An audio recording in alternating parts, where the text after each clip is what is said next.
Follow along while I make a rainbow pouch. Pattern is available at soluxfabric.com and quilt shops everywhere. So for this one, we're going to use some fat 8s. This is also a great time to raid your scrap bins. So once you get all your pieces cut according to the pattern, the next thing we're going to do is go ahead and draw diagonal lines on the back of all of the different squares, because we're going to be doing diagonal seams to make the curve of the rainbow.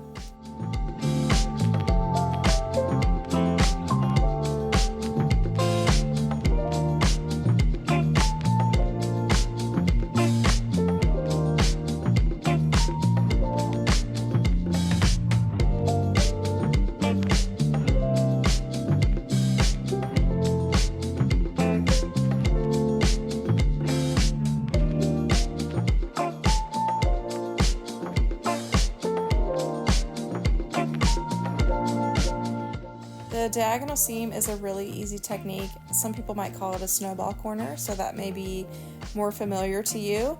But we're basically just going to place those squares right sides together with the background or larger rectangle or square, whatever you're working on, and sew on that diagonal line.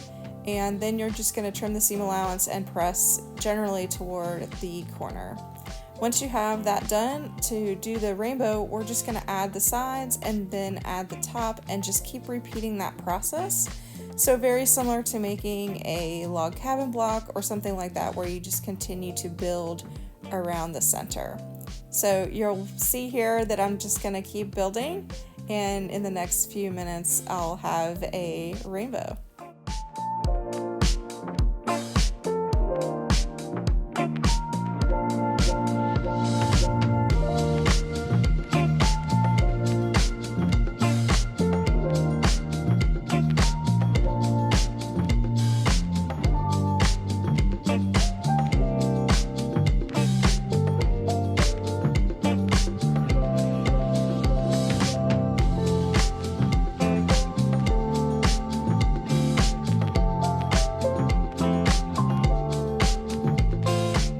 Final step, once you have your rainbow built out, is to do diagonal seams with the background and then add the border to finish the pouch front. And once you have all that taken care of, you're then going to adhere interfacing to the wrong side of both the pouch front and the pouch back. And if you want to add any decorative stitching, now is the time to do it.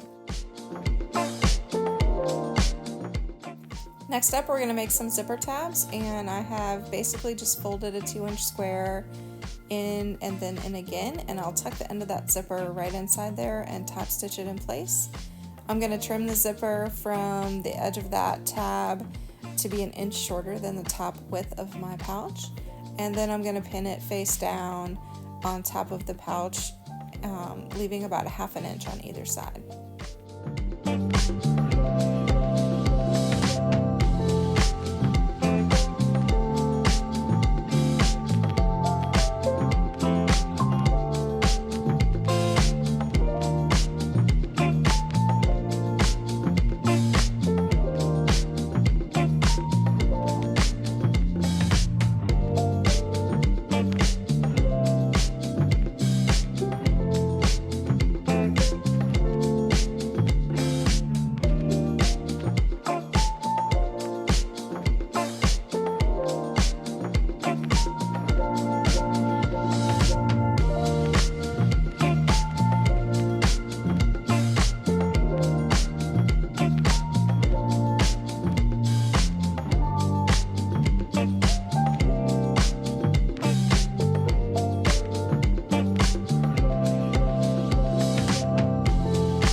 Once you've installed the zipper, we are ready to finish this up. We're gonna top stitch right down the side of the zipper, and then what we'll do is make sure that we have the zipper open. We're gonna match up the seams on the side, bringing the exterior right sides together and the lining right sides together. And I usually start by clipping those together right at that seam in between the exterior and the lining, and then clip my way around the pouch. For this one, we're not gonna box the corners or anything. We're just gonna sew all the way around the pouch, except for leaving a hole in the middle of the bottom of the lining so we can turn it later.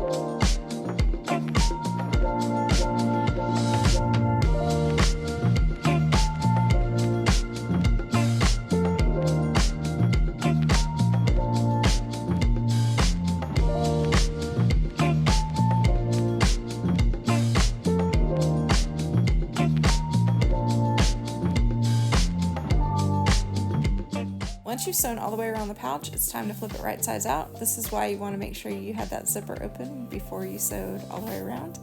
And we're going to just gently push it through the hole in the lining. And then I usually will just gently push out all the corners to get everything nice and flat. I'll iron it into shape if I need to, and then I'll close the hole in the lining, usually by machine. I just top stitch it closed. You can also slip stitch it by hand if you prefer as well. And once you have that all taken care of, you have a beautiful pouch. Thanks so much for watching. I hope you'll like this video and hit that subscribe button, and we'll see you next time.